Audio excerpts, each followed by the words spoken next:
The massive obsidian chamber of the Galactic Council stretched endlessly upward, its crystalline walls pulsing with bioluminescent veins that carried the thoughts of 1,000 civilizations.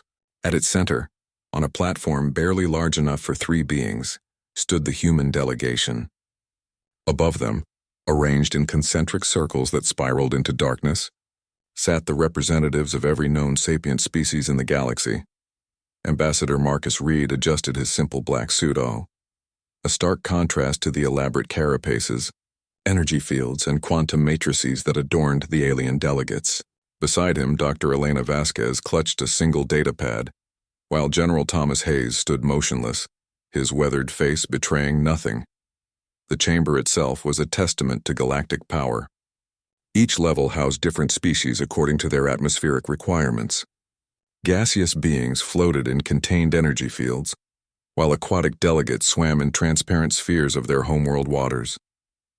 Crystalline entities chimed softly as they communicated through harmonic frequencies, and beings of pure energy flickered in and out of visible spectrum. The air hummed with the electromagnetic signatures of 100 different life support systems.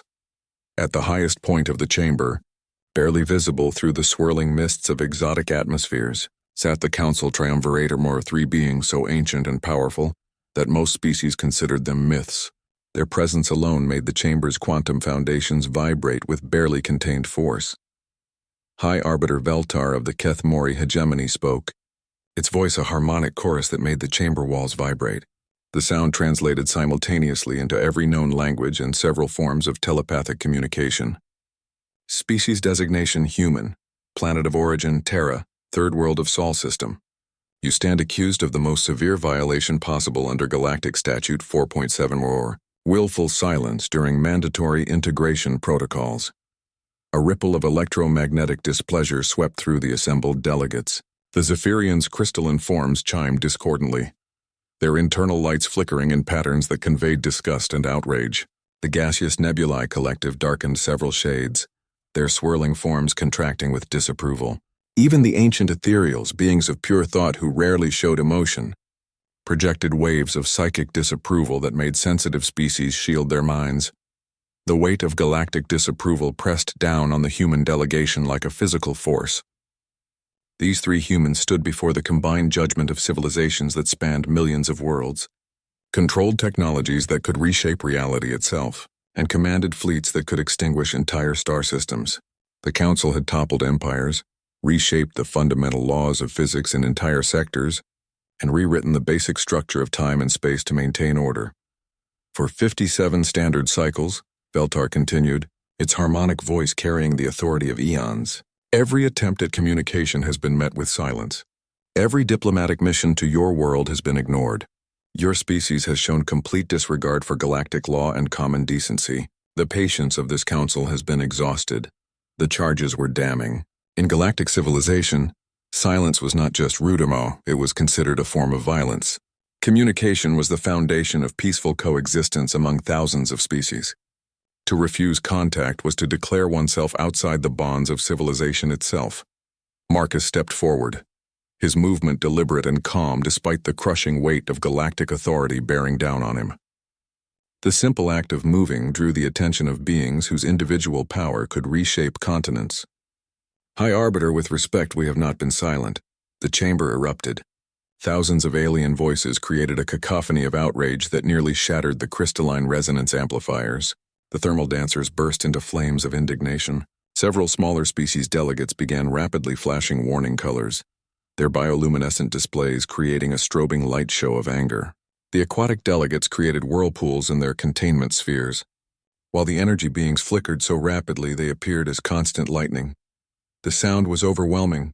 Clicks, whistles, harmonic frequencies, psychic screams, electromagnetic pulses, and gravitational wave distortions creating a symphony of galactic rage. The very foundations of the chamber groaned under the psychic pressure of 1 billion outraged minds, focusing their displeasure on 3 small humans. Silence. Veltar's harmonic voice boomed, enhanced by the chamber's amplification systems until it registered on every possible spectrum of communication. The walls themselves seemed to pulse with the force of the command, and the chamber fell deathly quiet. The sudden absence of sound was almost as overwhelming as the noise had been.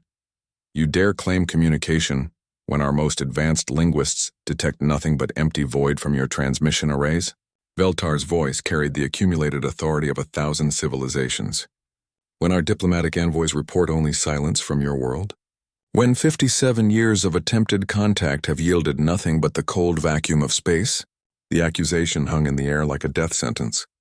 In galactic terms, 57 years was barely a moment, but it was more than enough time for any civilized species to respond to contact.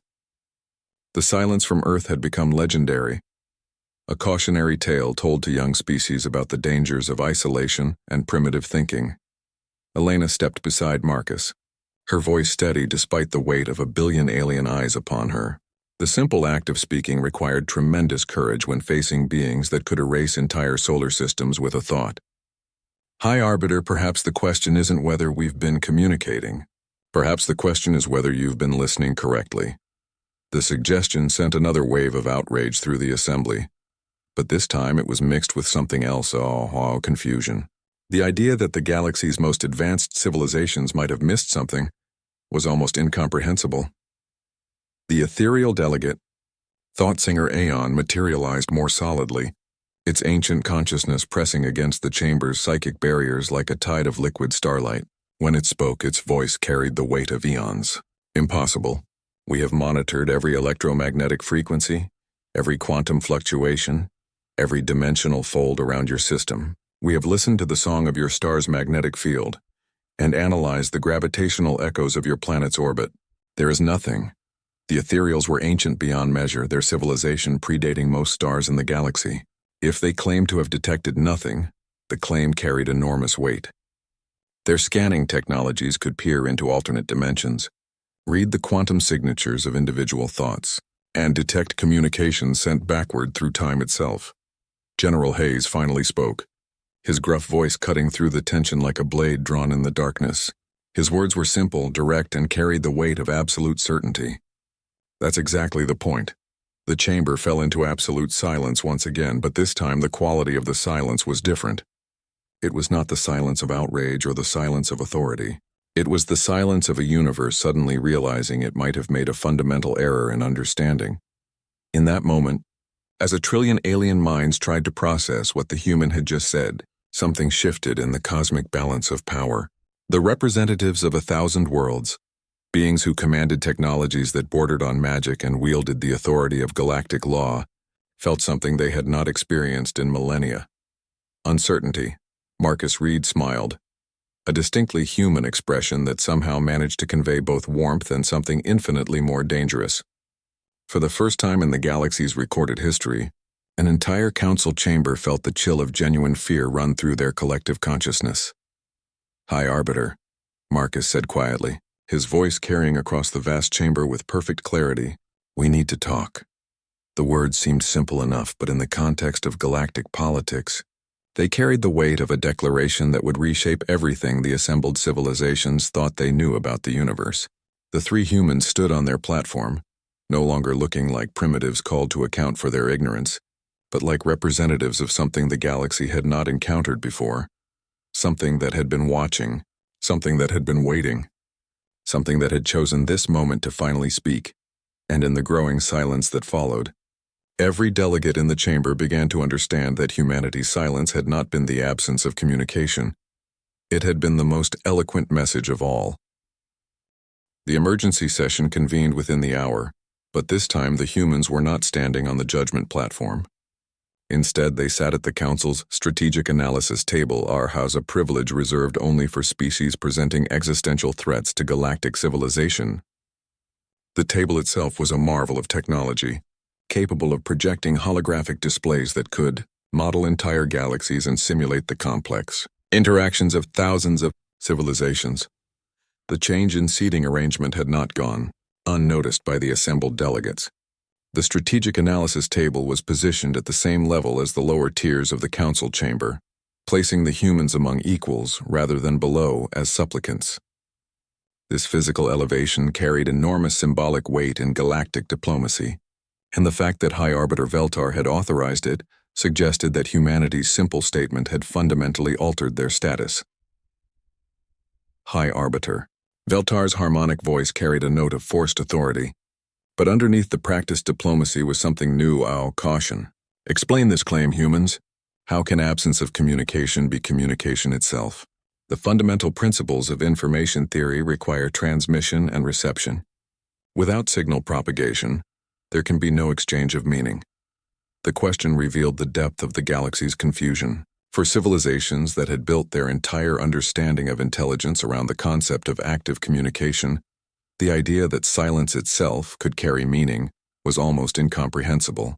Every known species had announced their presence to the galaxy through some form of signal radio transmissions, quantum broadcasts, psychic emanations, or dimensional fluctuations.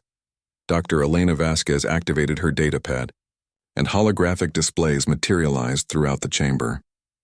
The images showed communication patterns from dozens of species, the bright electromagnetic signatures of developing civilizations, the complex quantum entanglements of advanced societies, the subtle dimensional ripples of transcendent beings.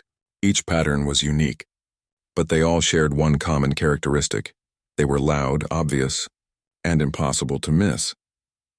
Every species in this room operates on the assumption that intelligence must broadcast itself, Elena said, her voice carrying the quiet confidence of someone who had spent decades studying galactic civilization. You think in signals, frequencies, quantum entanglements, psychic emanations. You've spent 57 years listening for our voice, but you never considered that perhaps our silence was our voice. The holographic displays shifted, showing the same communication patterns but with large gaps of empty space between them. In those gaps, previously invisible to galactic sensors, faint traces of something else began to appear. Patterns so subtle they looked like background noise, signatures so quiet they seemed like natural phenomena.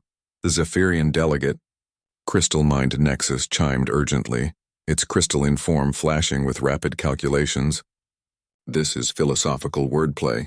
Communication requires transmission and reception. Without transmission, there can be no meaning. You cannot convey information through the absence of information. But even as the Zephyrian spoke, its analysis systems were beginning to detect something in the supposed background noise. Patterns within patterns. Structures so complex they required advanced artificial intelligence to recognize them as anything other than random cosmic phenomena. General Hayes leaned back in his chair, his weathered face showing the faint hint of a smile. Tell that to a predator watching its prey. Tell that to a submarine running silent while enemy ships pass overhead. Sometimes the most important thing you can communicate is that you're not communicating at all. The analogy hit the chamber like a physical blow. Every species present understood predators and prey, hunters and hunted. The idea that silence could be a form of camouflage was not foreign to them, but they had never considered it in the context of galactic civilization. Thought Singer Aeon's ethereal form rippled with confusion, its ancient consciousness struggling to process concepts that challenged fundamental assumptions about the nature of intelligence. But why? What purpose could such deception serve? The galaxy operates on principles of cooperation and mutual benefit. Concealment serves no constructive purpose. The question revealed the naivety that lay at the heart of galactic civilization. For all their advanced technology and ancient wisdom, the established species had grown comfortable in their dominance. They had forgotten that not all intelligence sought integration, and not all civilizations desired to be known. Marcus stood and walked to the chamber's central holographic display, where a detailed map of the galaxy rotated slowly. The familiar patterns of established trade routes, territorial boundaries, and communication networks created a web of known civilization that covered roughly 30% of galactic space. The remaining 70% was marked as empty space, unexplored regions or areas of no strategic interest because, esteemed delegates, Marcus said, his voice carrying the weight of revelation, we've been watching you, all of you. For 57 years, the words seemed to hang in the air like drops of poison, slowly spreading their implications through the assembled consciousness of the chamber. The temperature seemed to drop several degrees as the full meaning of the statement settled over the delegates. The idea that a supposedly primitive species had been observing the galaxy's most advanced civilizations without detection was more than shocking now, it was terrifying. It suggested capabilities that should not exist, technologies that defied known physics, and a level of coordination that implied something far beyond what anyone had imagined. "Impossible," hissed Counselor Thrak of the Serpentine Dominion, his scales shifting through rapid color changes that indicated extreme agitation. "Our sensor networks are absolute. Nothing can observe galactic civilization without detection. Our security protocols have been tested against the most advanced civilizations in the galaxy." The Serpentine Dominion was known for its paranoia and its sophisticated surveillance technology. If they claimed their networks were absolute, it was because they had spent millennia making them so. The suggestion that something had been watching them undetected struck at the very foundation of their security doctrine. Elena smiled away. Distinctly human expression that translated poorly across species, but somehow conveyed its meaning perfectly. There was something in that smile that spoke of secrets revealed and assumptions shattered. "Counselor Thrak, 3 days ago your military conducted classified war games in the Kepler Nebula. You tested a new cloaking technology that your own scientists believe is undetectable." The statement hit the chamber like a thunderbolt. The Kepler Nebula was thousands of light years from Earth, deep within Serpentine space, surrounded by sensor networks and patrol fleets. The war games Elena mentioned were classified beyond maximum security protocols, known only to the highest levels of Serpentine command. The Serpentine delegates' scales began shifting through colors that had no equivalent in normal emotional spectrums. Shades of disbelief mixed with terror. "That information is classified beyond maximum security protocols. It exists only in the minds of 3 individuals in the entire Dominion. Our psychic shields are absolute. Our data networks are quantum encrypted beyond any possibility of breach." The claim was not idle boasting. The Serpentine Dominion's security technology was legendary, capable of protecting information even from telepathic species and quantum hackers. The fact that humans somehow knew about classified military operations suggested surveillance capabilities that bordered on the impossible. 4 individuals, Marcus corrected quietly, his voice carrying the certainty of absolute knowledge. "Your simulation ran for 6 hours, 17 minutes, and 34 seconds. The cloaking field failed twice or once at marker O347 when you attempted rapid acceleration, and again at marker 052 when your power core cycled through its harmonic resonance." The level of detail was staggering. Not only did the humans know about the classified operation, they knew specific technical details that should have been impossible to observe from outside the test area. The precision of their knowledge suggested surveillance technology so advanced it could monitor individual system failures in real time across interstellar distances. The chamber erupted into chaos. Delegates began frantically consulting their own security networks, cross-referencing classified information, sending urgent communications to their homeworlds. The noise was deafening. Clicks, whistles, harmonic frequencies, psychic screams, and electromagnetic pulses creating a symphony of panic that threatened to overwhelm the chamber's systems. But underneath the chaos, something else was happening. Advanced AI systems throughout the galaxy were beginning to analyze the implications of what they had just heard. If humans possessed surveillance capabilities this advanced, what else might they know? What other secrets had been compromised? What Type 0 civilizations were those confined to a single plane? The council chamber had transformed into something resembling a war room, though no weapons were drawn and no hostile actions had been taken.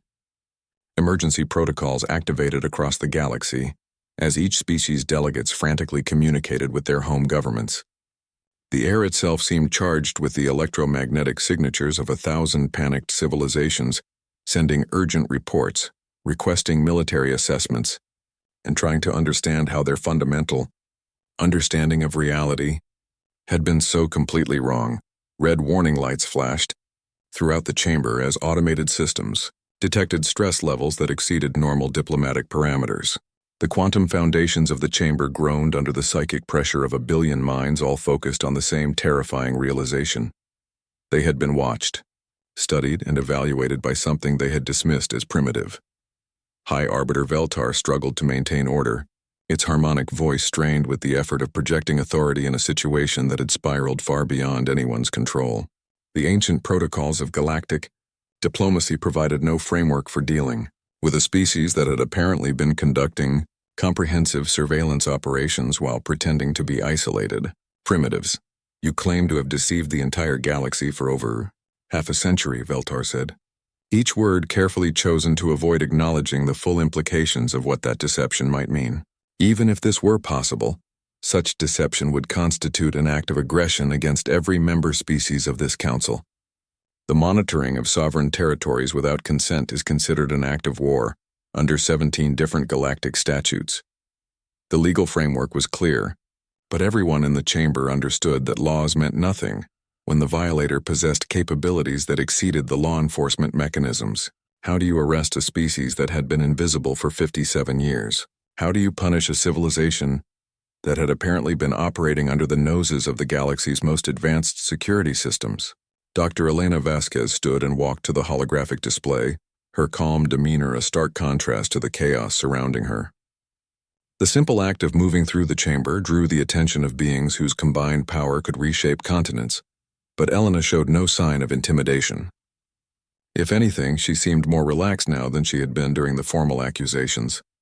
"High Arbiter, with respect, we haven't committed any act of aggression," she said, her voice carrying the tone of someone explaining something obvious to a confused child. "We've simply existed quietly while you made assumptions about what quiet existence means." The holographic display around her began to shift, showing not the hidden human installations they had revealed earlier, but something even more disturbing. It showed the galaxy as the Council knew it, or the established trade routes, communication networks, territorial boundaries, and centers of power that defined galactic civilization. But overlaid on this familiar map were new patterns, subtle traces that had been there all along but never noticed. Shipping routes that carried slightly more cargo than their manifests indicated. Communication networks with minor fluctuations that had been dismissed as background noise. Research stations that reported data with margins of error so small they seemed insignificant. Each anomaly was tiny, unnoticeable in isolation, but together they painted a picture of systematic observation that had been ongoing for decades. The ancient ethereal, thought singer Aeon pressed its consciousness against Elena's mind, a telepathic probe that could reduce most organic beings to catatonia. The psychic pressure was enormous, equivalent to having the collective thoughts of an entire civilization focused on a single point. Most species would have collapsed under such mental assault. Elena didn't even flinch. The probe met something in her mind that felt like striking a mountain eye. Not hostile, but absolutely immovable. The encounter was so unexpected that Aeon actually recoiled, its ethereal form flickering with surprise. "Curious," Aeon said, its voice echoing with genuine confusion. "Your mind is structured, compartmentalized in ways we have never encountered. It is as if you have built walls inside your own consciousness. The barriers are not hostile, but they are absolute. We cannot penetrate them."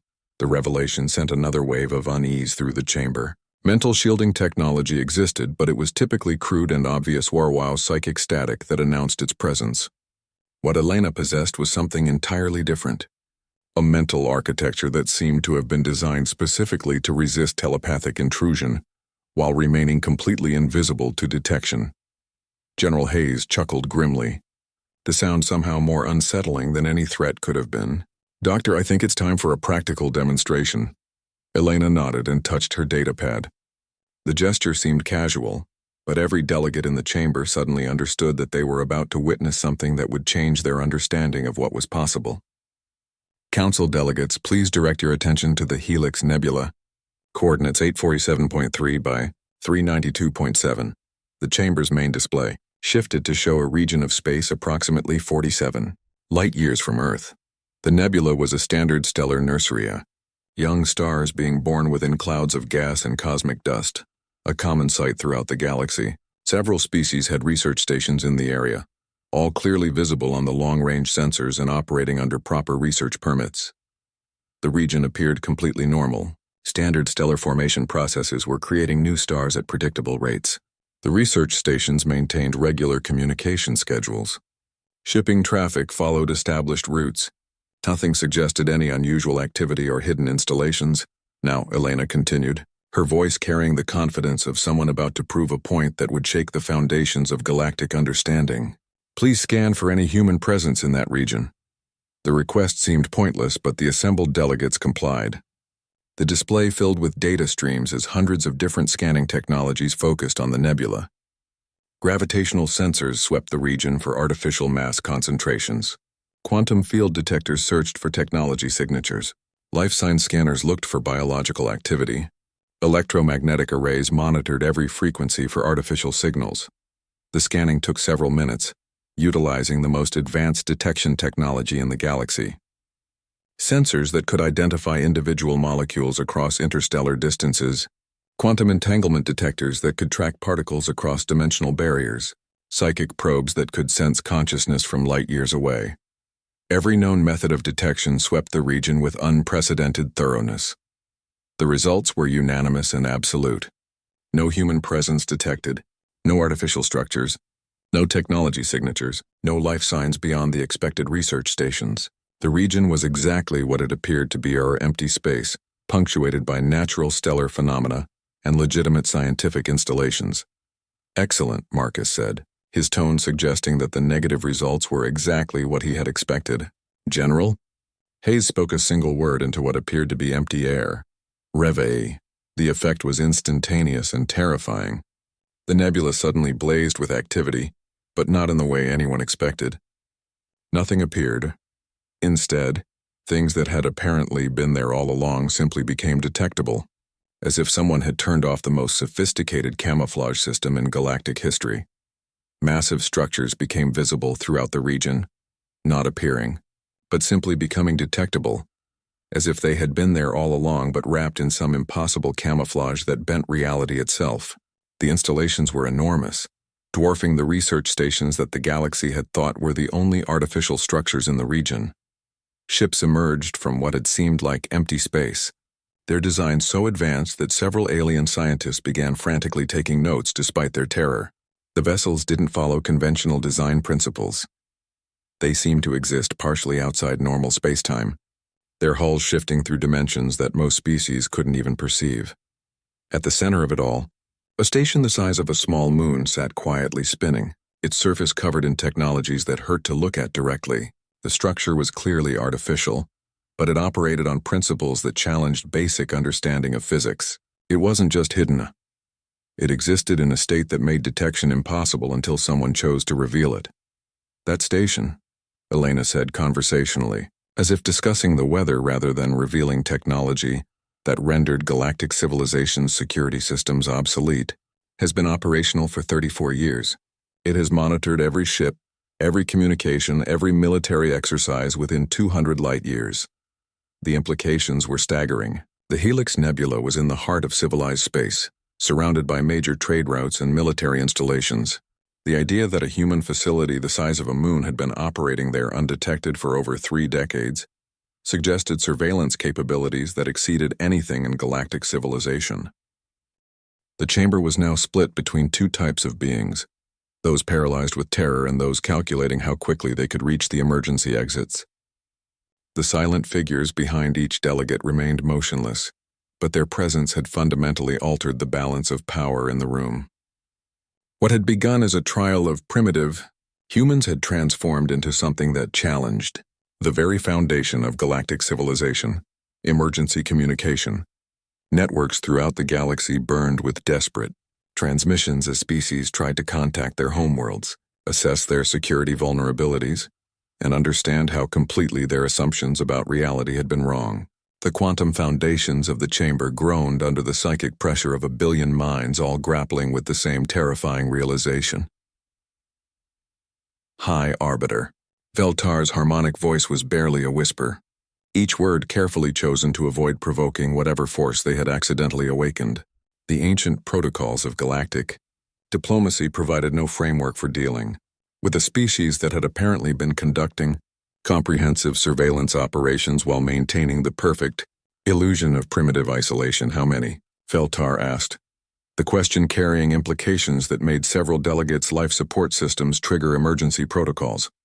How many what? Marcus asked, though his tone suggested he knew exactly what the Arbiter meant. There was something in his voice now that hadn't been there before, not hostility, but the quiet confidence of someone who no longer needed to pretend to be less than they were. How many of your people are among us?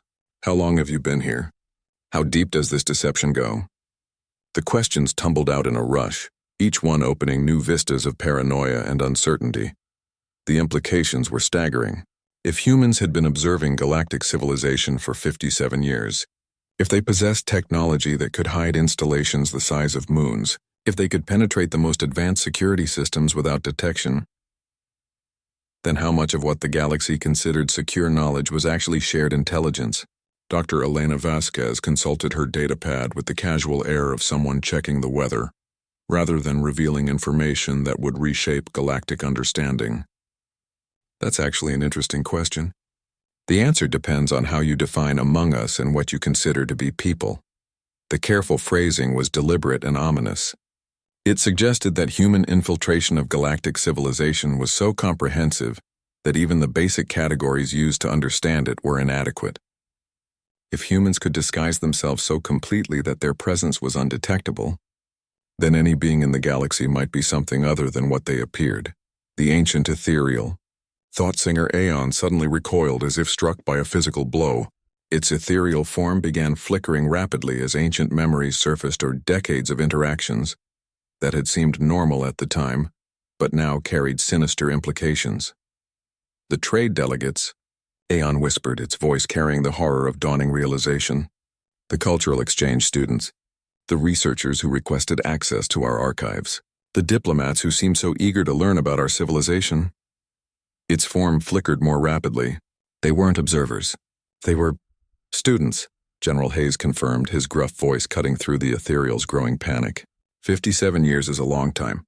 Long enough to learn every language, understand every culture, map every star system, and catalog every military capability in the galaxy. The confession hit the chamber like a physical blow.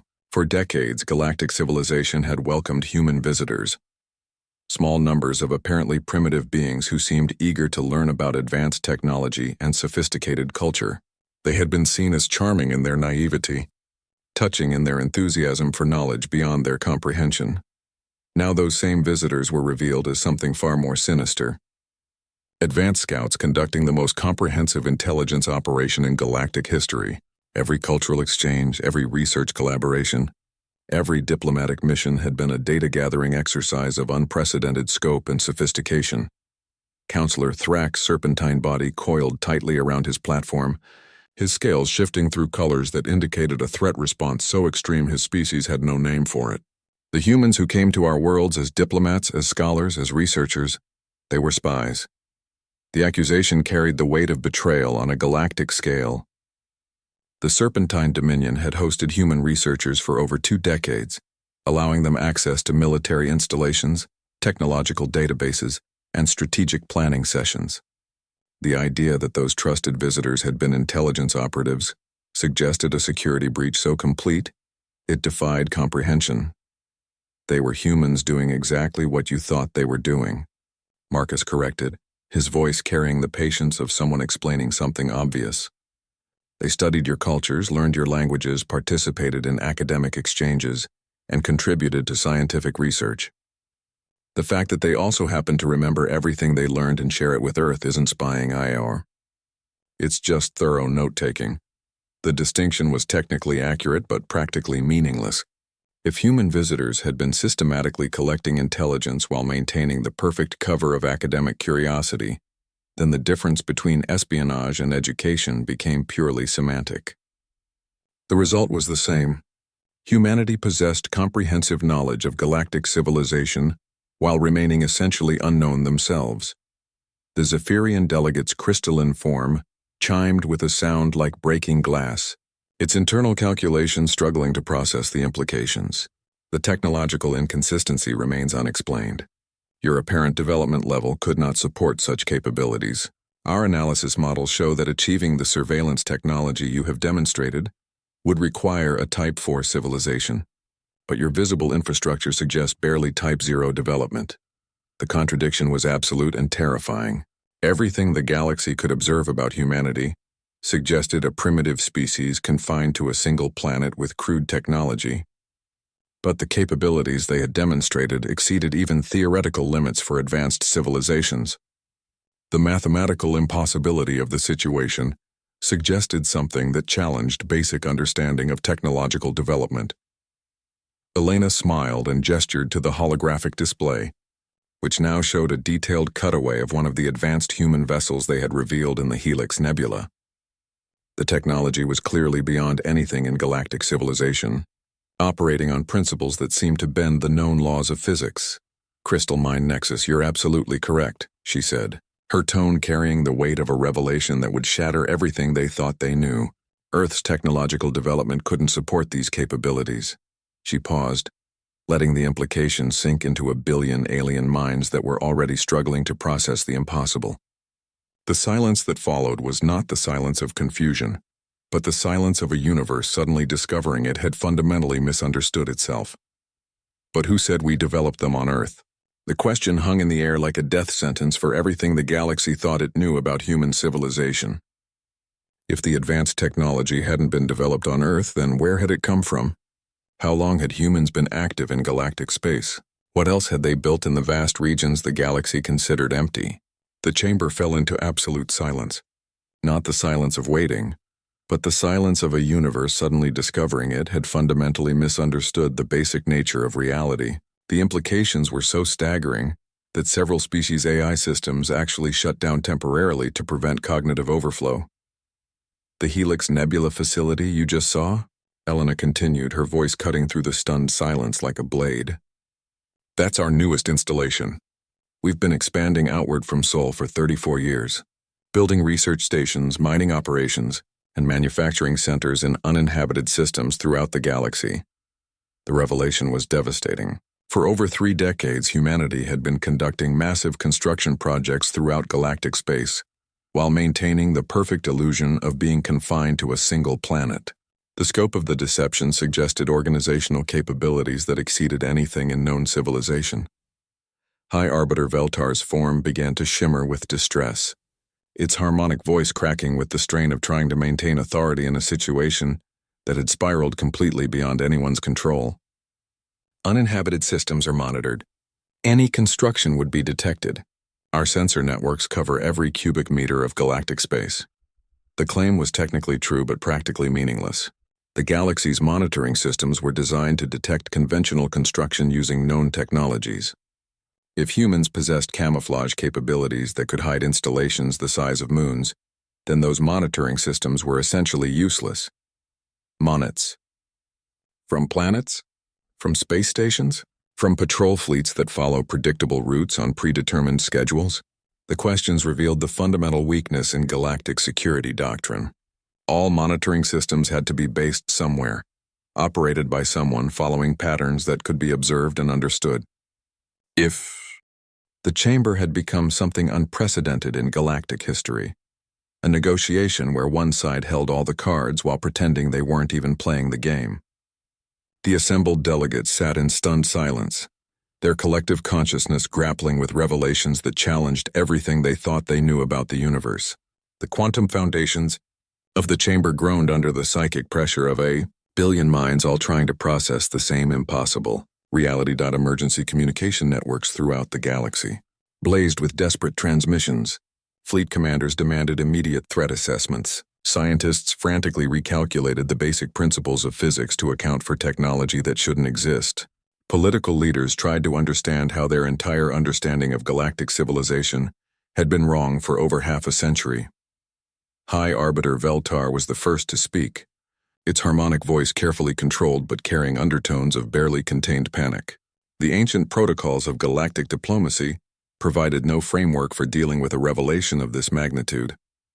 "Ambassador Reed, what you're describing is beyond our understanding. The level of coordination, the technological advancement, the sheer scope of operations, it suggests capabilities that no single species should possess." The careful phrasing revealed the depth of the galaxy's confusion. Every known principle of civilizational development suggested that the kind of expansion humanity had achieved should take millions of years and require the cooperation of multiple advanced species. The idea that a single world could have built a parallel galactic civilization in secret challenged fundamental assumptions about what was possible. Marcus nodded thoughtfully, his expression suggesting that the Arbiter's concerns were entirely reasonable. "You're absolutely right, High Arbiter. No single species should possess these capabilities. The pause that followed was electric with tension. Every delegate in the chamber leaned forward, sensing that another revelation was coming, one that might be even more devastating than what they had already learned. Which is why, Marcus continued, his voice carrying the weight of absolute certainty, we're not acting as a single species anymore. The words hit the chamber like a physical blow. The implications were staggering and immediately obvious to every intelligence present. If humanity wasn't acting alone, if they had allies among galactic civilization, if other species had been secretly cooperating with them, then the entire political structure of the galaxy was built on false assumptions. Dr. Elena Vasquez stepped forward, her datapad displaying a new image that made several delegates' physiological processes skip entirely. The hologram showed a massive space station, but this one was different from the others they had seen. Its architecture was clearly collaborative. Human geometric precision merged with technologies from dozens of other civilizations. Altarian biotechnology formed living walls that pulsed with organic rhythms. Zephirian crystalline matrices created computational networks that sparkled with inner light. Design elements from species throughout the galaxy had been seamlessly integrated into a structure that represented something entirely new. Our synthesis of civilizations working together outside the established political framework. For 34 years, Elena said quietly, her voice carrying the weight of a secret that would reshape galactic understanding. We haven't just been watching you. We've been working with some of you. The revelation sent shockwaves through the chamber that registered on seismic equipment throughout the galactic capital. Delegates began frantically scanning their own ranks, looking for signs of betrayal or collaboration. The paranoia was immediate and overwhelming. If some species had been secretly allied with humanity, then every interaction, every treaty, every shared confidence might have been compromised. Counselor Thrack's serpentine form recoiled as if struck, his scales shifting through colors that indicated complete cognitive overload. Impossible. Every species present has reported all contact with humanity. The records are complete. Our intelligence networks monitor all interspecies communication. The claim was technically accurate but revealed the fatal flaw in galactic thinking. All monitoring systems were designed to detect communication within the established framework of galactic civilization. If some species had been operating outside that framework, using channels and methods that bypassed conventional monitoring, then the intelligence networks were essentially blind. The records are complete, General Hayes agreed, his tone suggesting that the serpentine delegate's confidence was touching but misplaced. They just don't include the species that aren't present. The implications of that statement struck the chamber like a thunderbolt. For the first time, delegates began looking around and noticing who wasn't there. The Void Striders, who preferred deep space to planetary gatherings. The Nomad fleets, who rarely attended council sessions. The independent colonies, who had always maintained minimal contact with galactic government. The absence of these species had been noted but not considered significant. They were known for their isolationist tendencies and their preference for self-governance. Their absence from council sessions was so routine that it had become part of the normal background of galactic politics. Now that absence took on sinister implications. If those species weren't participating in galactic government because they were participating in something else, if their isolationism was actually collaboration with a hidden human civilization, then the balance of power in the galaxy was completely different from what anyone had assumed. Thought Singer Aeon's ethereal form flickered with realization that bordered on panic. Its ancient consciousness, which had observed the rise and fall of 1,000 civilizations, struggled to process concepts that challenged everything it thought it knew about the nature of galactic society. The absent species, Aeon whispered, its voice carrying the horror of perfect understanding. They're not absent, they're simply not here because they're no longer part of your civilization. The distinction was crucial and terrifying. It suggested that the galaxy was not a single unified civilization, with some outlying groups, but multiple civilizations operating in parallel with different goals, different technologies, and different understandings of what was possible. They're not part of any civilization, Marcus corrected, his voice carrying the weight of a revelation that would reshape galactic understanding. They're part of something new, something that doesn't require membership in a galactic council or adherence to communication protocols or formal diplomatic recognition.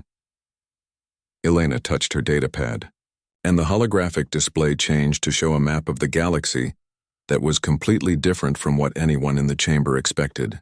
Instead of the traditional territorial boundaries and sphere of influence markers that defined galactic politics, it showed a complex network of connections that ignored conventional borders entirely. Trade routes that bypassed established commercial channels. Resource-sharing agreements that operated outside galactic economic frameworks. Collaborative research projects that had produced technologies beyond anything in conventional civilization. Mutual defense pacts that created security arrangements more sophisticated than anything the Council could offer. The network crisscrossed the galaxy in patterns that were elegant in their complexity and terrifying in their implications. It suggested a form of organization that was more advanced, more efficient, and more comprehensive than anything the established galactic government had achieved. "We call it the Quiet Alliance," Elena said, her voice carrying the pride of someone describing a masterpiece of political and technological engineering. "And it's been growing for 34 years. The name was simple but profound.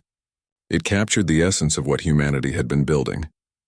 A civilization based on cooperation rather than dominance, on voluntary association rather than enforced compliance, on shared goals rather than imposed authority." High Arbiter Veltar's harmonic voice cracked with strain as it asked the question that everyone in the chamber was thinking but afraid to voice. How many species? The question carried implications that made several delegates' life support systems trigger emergency protocols. If the Quiet Alliance included significant numbers of galactic species, if it commanded resources and technologies beyond what the Council could match, then the established galactic government was not just obsolete or it was irrelevant. "How many species are in this chamber?" Marcus asked in return, his tone suggesting that the answer would reveal something important about the nature of galactic power. 847 confirmed member civilizations, plus approximately 200 observer species and allied entities, Veltar replied automatically, the numbers having been drilled into galactic consciousness through millennia of political tradition. "And how many species are in the galaxy?" The question hung in the air like a death sentence. Everyone in the chamber knew the answer, but none wanted to voice it because of what it would reveal about the true nature of galactic civilization and species within our galactic region, thought singer Aeon whispered, its ancient voice carrying the weight of terrible understanding. The mathematics of the situation began to dawn on the assembled delegates. The Galactic Council, for all its power and authority, represented less than